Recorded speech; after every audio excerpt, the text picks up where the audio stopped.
नमस्ते।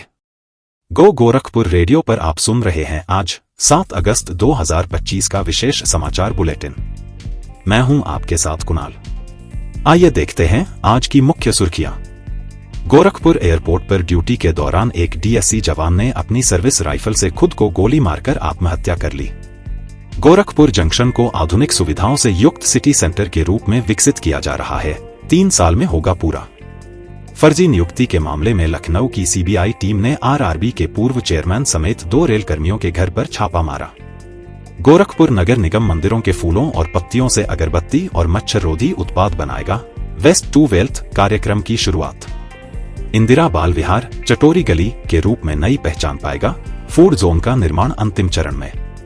गोला थाना क्षेत्र में हाईटेंशन तार के संपर्क में आने से एक वृद्ध महिला की मृत्यु।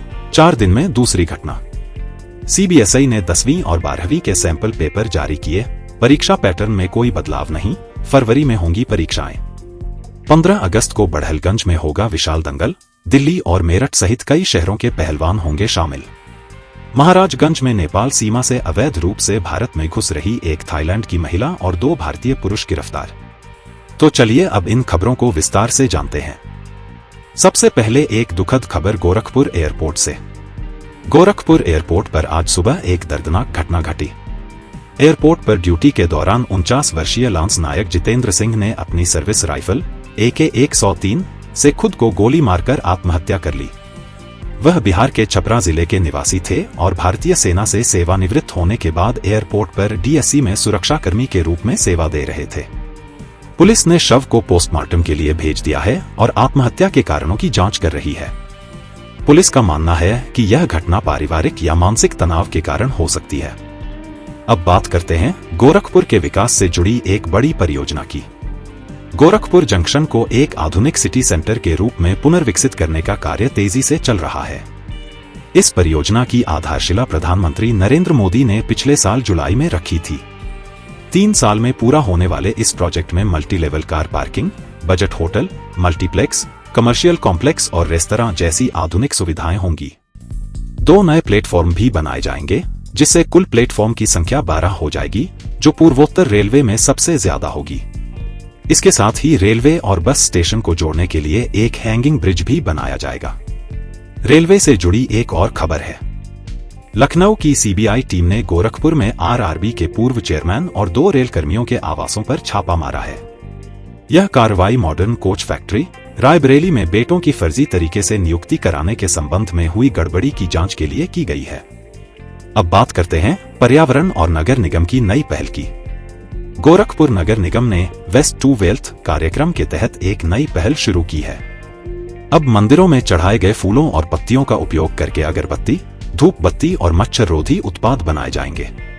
इसके लिए झारखंड की एक संस्था के साथ समझौता किया गया है। नगर निगम के अनुसार शहर के मंदिरों से प्रतिदिन लगभग 500 किलो फूल और पत्तियां निकलती हैं, जिनका अब सदुपयोग होगा। नगर आयुक्त गौरव सिंह सोगरवाल ने बताया कि इससे सफाई व्यवस्था और पर्यावरण संरक्षण को भी बढ़ावा मिलेगा। गोरखपुर का इंदिरा बाल विहार अब एक नई पहचान के साथ सामने आने वाला है। नगर निगम इसे चटोरी गली के रूप में विकसित कर रहा है, जिस पर लगभग 8 करोड़ 20 लाख रुपए खर्च किए जा रहे हैं। यह एक आधुनिक फूड जोन होगा, जिसमें रंगीन रोशनी, सुंदर फुटपाथ और वाहनों की पार्किंग के लिए अलग जगह होगी। मुख्य अभियंता अमित शर्मा ने बताया कि नवरात्र से पहले इसका काम पूरा हो जाएगा और यह शहर के फूड प्रेमियों और पर्यटकों के लिए एक नया आकर्षण बनेगा। अब बात करते हैं गोरखपुर में जारी दहशत की। गोरखपुर के मोहनापुर में पिछले 10 दिनों से एक तेंदुए की मौजूदगी बनी हुई है।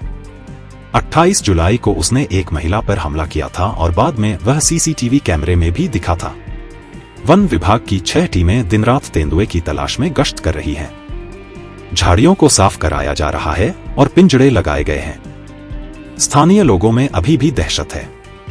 गोला थाना क्षेत्र के कोहरा बुजुर्ग में एक और दुखद घटना हुई है। एक विद्युत दुर्घटना में 56 वर्षीय प्रभावती देवी की हाईटेंशन तार के खंभे के सेट के संपर्क में आने से मौके पर ही मृत्यु हो गई। यह इस क्षेत्र में 4 दिन के भीतर दूसरी मौत है। ग्रामीणों ने इस हादसे के लिए विद्युत विभाग की लापरवाही को जिम्मेदार ठहराया है। अब बात करते हैं शिक्षा और खेल से जुड़ी खबरों की।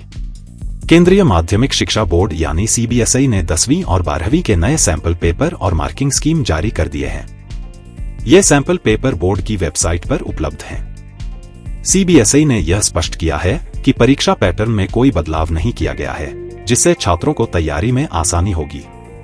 सीबीएसई के सिटी कोऑर्डिनेटर अजित दीक्षित ने शिक्षकों और छात्रों को इन सैंपल पेपर का अच्छे से अध्ययन करने की सलाह दी है। खेल प्रेमियों के लिए एक अच्छी खबर है। 15 अगस्त यानी स्वतंत्रता दिवस के मौके पर बड़हलगंज के कुड़वा आम चौराहे के पास एक विशाल दंगल का आयोजन किया जाएगा। इसमें दिल्ली, मेरठ, वाराणसी और गोरखपुर के प्रमुख अखाड़ों के पहलवान हिस्सा लेंगे। इस आयोजन में महिला पहलवानें भी अपनी प्रतिभा का प्रदर्शन करेंगी। अब बात करते हैं सीमा पार से हुई एक गिरफ्तारी की। महाराजगंज में भारत नेपाल सीमा पर सशस्त्र सीमा बल की 66वीं वाहिनी के जवानों ने एक थाईलैंड की महिला और 2 भारतीय पुरुषों को अवैध तरीके से सीमा पार करते हुए गिरफ्तार किया है। महिला ने अपना नाम मिस सुपाप्रोन बताया, जबकि भारतीय पुरुषों की पहचान कैलाश और इदू के रूप में हुई है। ये तीनों इमिग्रेशन चेकपोस्ट सोनौली की जगह एक अवैध रास्ते से आ रहे थे। आगे की कार्रवाई के लिए तीनों को सोनौली पुलिस को सौंप दिया गया है। तो ये थी गोरखपुर और आसपास से जुड़ी आज की प्रमुख खबरें। अगर आपको यह बुलेटिन पसंद आया हो तो चैनल को सब्सक्राइब जरूर करें। कल हम फिर मिलेंगे कुछ नई और अहम खबरों के साथ। तब तक के लिए नमस्ते। गो गोरखपुर रेडियो, शहर की हर खबर सीधे आप तक। हे दोस्तों, कैसे हैं आप? गोरखपुर की हर बड़ी खबर से अपडेट रहना चाहते हैं तो अभी गो गोरखपुर रेडियो को सब्सक्राइब करें।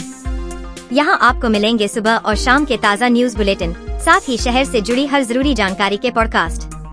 अब खबरों और सूचनाओं से अपडेट रहना हुआ और भी आसान, तो इंतजार किस बात का? अभी लाइक और सब्सक्राइब करें।